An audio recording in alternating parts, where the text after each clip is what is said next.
Good morning everyone. Hope you all are well and safe. Okay, so today we will start again a tiger in the zoo.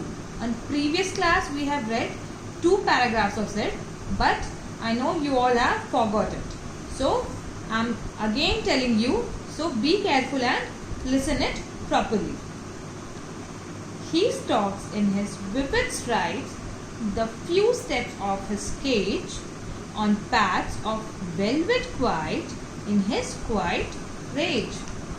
He was walking in his bright stripes in his cage. Here who is he? He is the tiger. The tiger which is imprisoned in the cage of the zoo. He is having clear stripes in his whole body.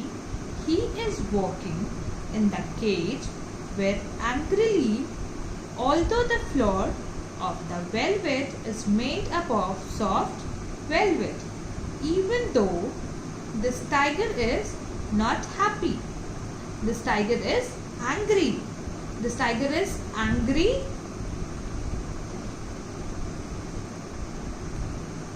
and he is moving angrily because this tiger is not free. His freedom has been snatched from him. He is caught from the forest and put in the cage of the zoo because he is not enjoying his freedom, so he is walking angrily. He should be lurking in shadow. He should be lurking in shadow, sliding through long grass near the water hole where plump deer pass. On the other hand, there is a tiger who is in the zoo under his natural habitat. This tiger is enjoying his freedom. The tiger who is in the forest, he is hiding in the shadow of the tree. Lurking means hiding, okay? So he is hiding in the shadow of the tree. Why he is hiding himself in the shadow of the trees? He is hiding himself in the shadow of the trees to attack on its prey on the deers who will come to drink the water from the river. The tiger that is in the zoo sliding through long grass, he is sliding among the long grasses. Why he is doing so? Why he is sliding among the long grasses? Where fat deer will come to drink water. The tiger who is in the forest, he is hiding under the shadow of the trees. He is slipping among the long grasses which is near the river, and he is doing attack on his prey and deers. And deers are the what? Deers are the prey who will come to drink water from the river. Those deers are very fat. So this tiger is hiding under the shadow of the tree secretly. Why he is doing so secretly? He is doing so secretly for attacking on the spree for fulfilling his hunger. You can also say that the tiger who is outside the cage, or the tiger who is in forest, he is enjoying his freedom rather than the tiger in the cage who is helpless and he is not able to enjoy his freedom because his freedom has been snatched from him. He should be snarling around houses at the jungle's edge, baring his white fangs, his claws, terrorizing the village. The poet says that if the tiger would have been free, he would have snarled around. He would have snarled around.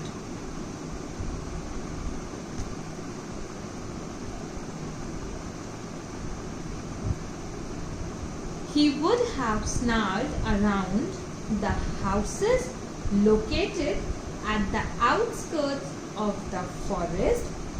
He would terrorize people. He would terrorize people with his sharp tooth and claws.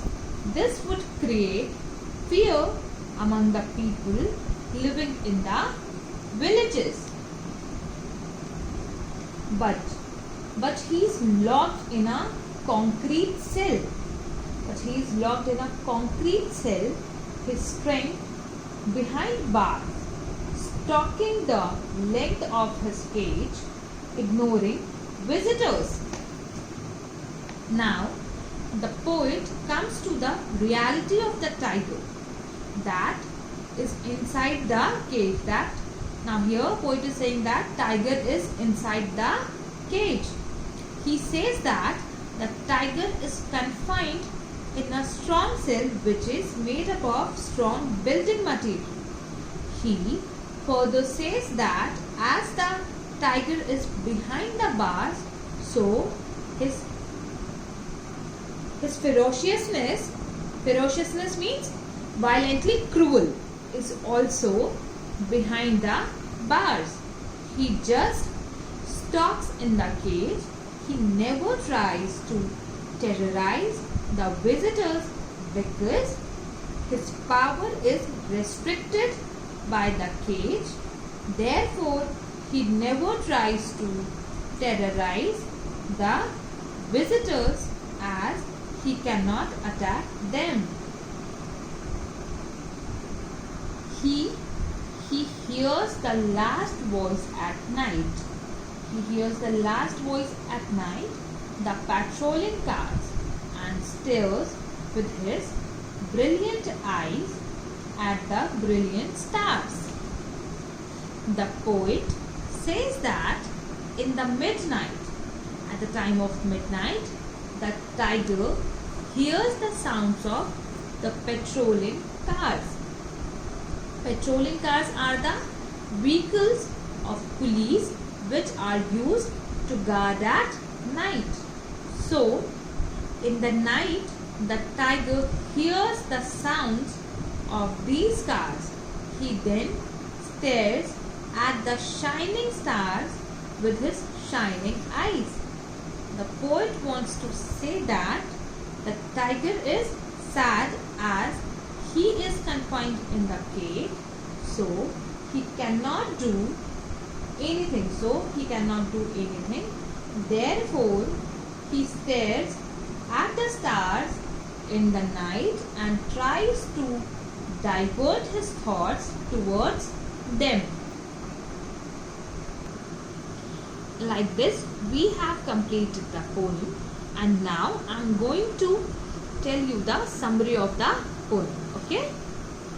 The poem begins with the description of a tiger that is very beautiful and is walking in his little cage.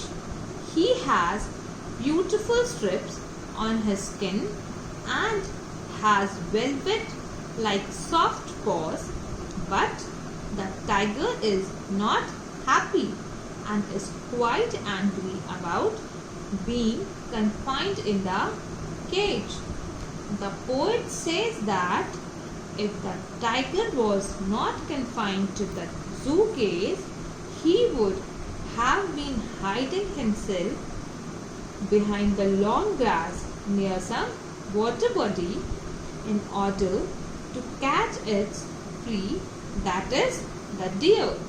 Also, he would have terrorized the residents of the villages around the forest area, but the reality is totally opposite to this.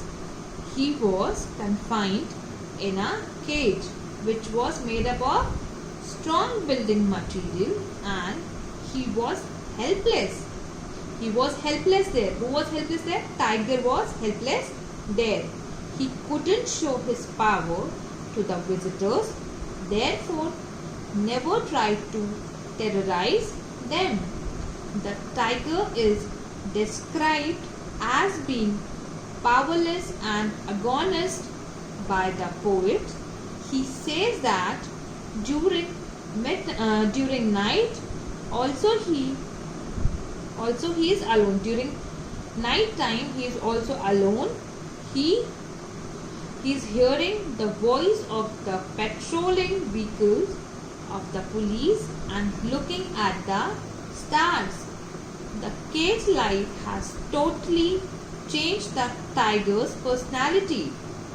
The poet is trying to say that the animal, which is famous for its fearlessness and freedom, is confined and sad due to the human beings who want to derive pleasure by looking at him in the zoo cage. On previous classes, few of you have asked me about the character sketch of Hari Singh and the summary of the chapter. So I will give you written summary and character sketch also I will give you. But here, firstly you will listen the character sketch of Hari Singh. Okay. Hari Singh was a 15 years old boy who was an experienced and a successful thief. He was a successful because of his cleverness and intelligence. He carefully planned everything before choosing his victims. He went to places where people would unsuspect him and win their confidence to get job. After some time, he would run away, stealing money from there. Thus, he used to change his name to fool the police and his former employers. Thus, he was a liar. He was cruel enough to rob a simple man like Anil. He managed to steal 600 rupees from his house or his place. Later there is a transformation in the end of the story where he decides to come back to Anil and keep his trust alive. This shows that there is good in every bad person. He wanted to become an educated person. In the future, he wanted to mend his ways and become clever and respected man and earn his livelihood honestly without stealing. Like this, we have completed the character sketch. I will give you and you have to write it in your copy also. Okay. Thank you class. Stay home, stay safe.